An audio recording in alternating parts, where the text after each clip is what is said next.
의료 면허가 없는 이른바 주사 이모로부터 의료 시술을 받았다는 의혹. 자, 이 때문에 유명 방송인들이 줄줄이 방송에서 하차했죠. 연말 연예계가 계속 뒤숭숭합니다. 이런 가운데 유명 방송인 전현무 씨에 대해서도 경찰 고발장이 접수됐습니다.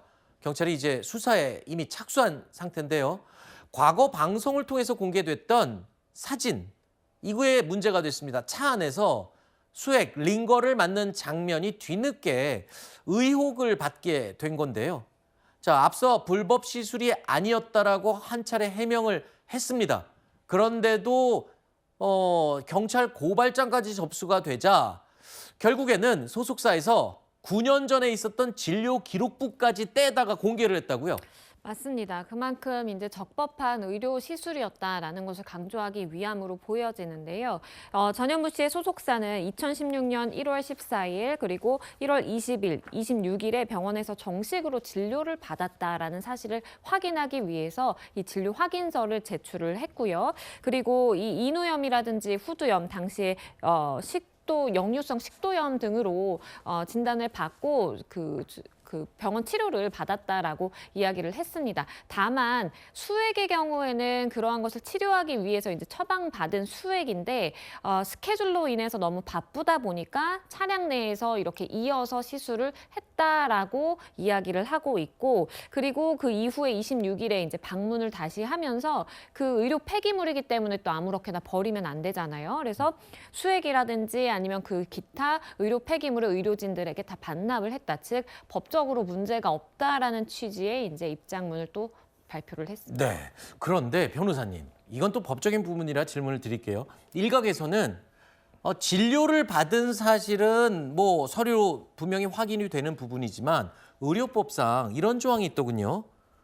원칙적으로 모든 의료 행위는 의료기관 내에서 이루어져야 한다라는 조항이 있다고 그래요. 그래서 차 안에서 아무리 바쁘더라도 스케줄상이라고 해도 차 안에서 저렇게 링거 맞는 거는 이거 의료법에 저촉이 되기도 한다는 지적도 있던데요.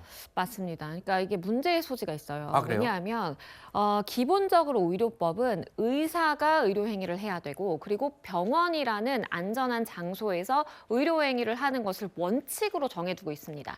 다만 원칙을 지키지 못하는 예외적인 사항도 규정을 해놓고 있는데, 그래요? 왜냐하면 응급실에 실려가는 응급 구급 차량에서의 의료 시술이라든지 아니면 의사가 의료상으로 필요하다라고 생각을 해서 왕진을 가서 의사가 직접 이런 시술을 하는 경우, 이런 사항들을 예외적으로 적용을 해놓고 있는데, 전현무 씨의 경우에는 두 가지를 따져봐야 됩니다. 일단 병원 외의 장소, 그러니까 차량이라는 것은 명백해요. 그러면 당시에 응급 상황이었느냐를 어허. 판단을 해봐야 되고요.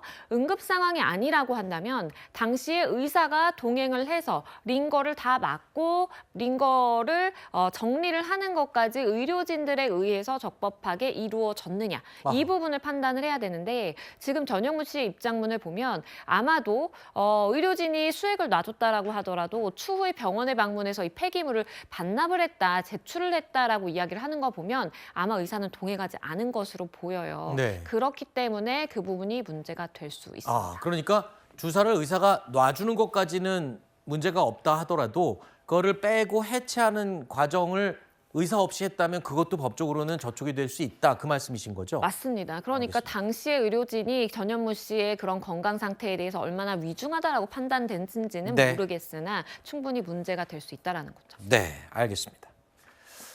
자, 이런 와중에 연예계 의료법 위반 논란의 핵심 출발점이죠. 바로 박나래 씨. 이 불씨를 붙인 인물인데 전 매니저들과 지금 고소전을 전면전으로 벌이고 있습니다.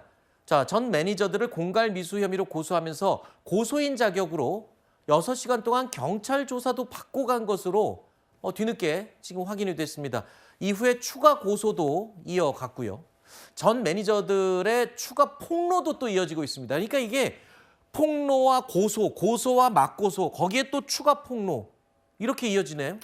맞습니다. 그러니까 전 매니저들이 결국에는 박나래 씨가 갑질을 했다라는 취지의 폭로를 또 내놨습니다. 네. 예를 들어, 그러니까 박나래 씨가 업무 중에 발생한 일이라고 한다면 매니저가 뭐 도와야 되는 의무가 있다라고 볼 여지도 있겠지만, 하지만 사적인 술자리를 가지면서 뭐 조명을 바꿔달라라고 집안일을 시키고, 아니면 음식을 먹고 싶은 게 있는데 이걸 픽업하러 강원도까지 가서, 서울에서 강원도까지 가서 음식을 가지고 와라라는 심부름을 시켰다라는 겁니다. 그리고 사적인 술자리가 굉장히 잦았는데 그때마다 대기를 했어야만 했고, 그리고 이러한 술자리가 예를 들어 박나래 씨의 자택이라든지 어디서든 갖게 되면 그러한 정리, 설거지 아니면 쓰레기 버리는 것은 다 매니저들의 몫이었다라고 주장을 하면서 얼마나 이 갑질이 심했는지에 대한 또 폭로가 추가적으로 나왔습니다. 네.